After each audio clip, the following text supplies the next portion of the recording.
देख मुझे सब ने छोड़ दिया है, तेरे पास आने का वक्त है, मुझे माफ कर दे।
कह देगा तो क्या बुरा नहीं हो जाएगा। उसने कहा, फिर कहा कि मैं तेरे मुख का सिरजनहार हूँ, जो मुख से कह देगा वो तेरे लिए हो जाएगा।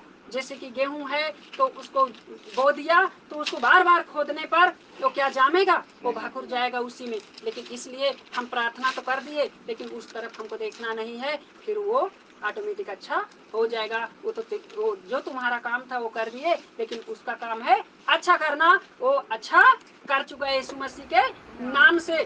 तो जैसे कल भटकते थे ना, अंधकार से जीवन में से रोशनी ले आया, उस रोशनी में हमने के मार्ग नया पाया। तो जिस दिन हम परेशान थे, गली गली भटकते थे, तो क्या हमारे यहाँ सामने अंधकार नहीं था? और जिस दिन से हम इस रोशनी में सत्संग में आए, उस दिन से हमारे जीवन में रोशनी ही रोशनी आ गई यीशु मसीह के नाम से। कल तुम भटकते थे अनजान सी राहों में, और यीशु बुला लाया अपनी प्यार की बाहों में। दर दर हम भटकते थे, 4 साल मजार पे गए, यहाँ तक कि कछौचा शरीफ तक गए, 16,000 पे गाड़ी वहाँ गई थी, 3 दिन वहाँ हम रहे, लेकिन वहाँ से कोई उद्धार ना हुआ। दर दर भटकते थे, तब यीशु जी को याद आया, उसने हम पे क्या ऐसे दया कर दी और हम भले और चंगे हो गए। दुनिया की ठोकर खा के जब हुआ था मैं बेसहारा, ना पाके अपना कोई, तब मैंने तुझे पुकारा। हे नाथ मेरे सिर ऊपर तूने अमृत है बरसाया। तो जब हम उस समय परेशान थे, हम खाना खा रहे होते हैं, एक नेवाला मुंह में एक नेवाला हाथ में लिए होते हैं, उसी समय खाना खाने नहीं देते था और दुष्ट आत्मा चिल्लाना शुरू कर देती थी, और हम खाना कहीं, थाली कहीं और हम कहीं, उसका कोई टाइम नहीं था। 2:30 बजे दिन से अगली बार रक्षाबंधन वाले दिन खुशी का त्यौहार होता है, लेकिन वो मेरे लिए दुख हो गया था। 2:30 बजे से चिल्लाना शुरू कर दिया दिन में, और रात 8 बज जाते हैं और हम चिल्लाते चिल्लाते गला भी वो हो जाता है। वहाँ जो मंदिर है वहाँ पे हम भाग के जाते, दरवाजा खोल कर मंदिर में जाके गिर जाते हैं कि सारे देवता सारे भगवान क्या मर गए जो इस पुकार को नहीं सुने हैं। तो उसी समय तो परमेश्वर था, उसने हम पे दया कर दी, उसने हमारे सिर पर हाथ रख दिया, कृपा कर दिया, और जो आज हम खड़े होकर बोल रहे हैं यीशु मसीह के नाम से। नहीं तो हर रायपुर में दुकान थी, दुकान में काम करते होते किस समय दुष्ट आत्मा आ जाए और चिल्लाना शुरू कर दे। यहाँ से 5-6 किलोमीटर पड़ता तो है, जानते हैं सभी लोग, लेकिन वहां से चिल्लाता हुआ बिरहा गाते हुए यहाँ घर तक आता था। सब लोग देखते तो थे लेकिन चिन्हते थे, लेकिन जाते समय फिर भी पूछते थे कि कल तुम्हें क्या हो गया था। तो मैं उनको क्या जवाब दूं? क्या कोई ग्राहक आएगा इसी में? ऐसी हालत में क्या कोई आ सकता है? नहीं आ सकता।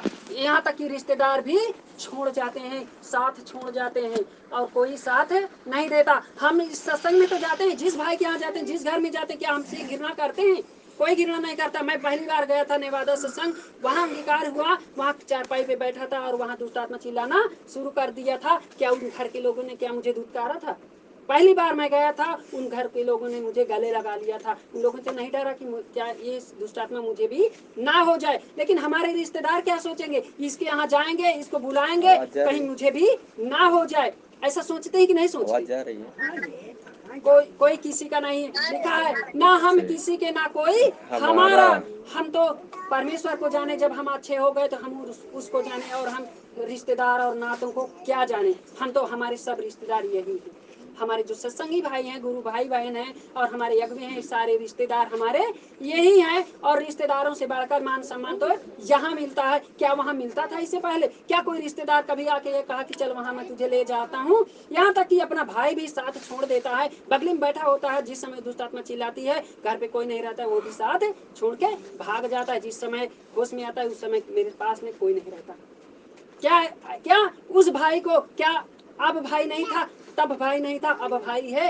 अच्छे में सब साथ देते हैं, लेकिन बुरा के वक्त में कोई साथ देने वाला होता है?